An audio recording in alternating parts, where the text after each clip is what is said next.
রাধে রাধে সবাইকে। আশা করছি আপনারা সবাই ভালো আছেন। তো আজকে মিনি ব্লগটা সকাল থেকে শুরু করছি, দেখি কতদূর কি কন্টিনিউ করতে পারি। তো আশা করছি মিনি ব্লগটা আপনাদের সবার খুব ভালো লাগবে। এসেই রান্না বান্না সব বসিয়ে দিয়েছি, এখানে ডুমুরের তরকারি আর ভাত বসিয়ে দিয়েছি। আজকে রবিবার, তো স্পেশাল করে একটু করছি খাবার দাবারগুলো। তো এই যে ডুমুরের তরকারি হচ্ছে, পাশে আলু টমেটো সব কেটে রেখে দিয়েছে, আর এখানে মাংসটা ম্যারিনেট করেছি, আর সঙ্গে নিজে একটু চা খেয়ে নিলাম। আমার ডুমুরের তরকারিটা রেডি। এবার এটা একটু সামান্য ঘি দিয়ে নামিয়ে নেব।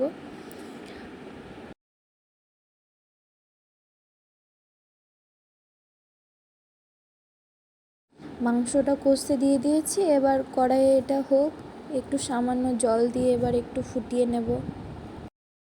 এখানে রান্না বান্না হয়ে গেছে, ভাত, ডুমুরের আলুর তরকারি আর মাংস।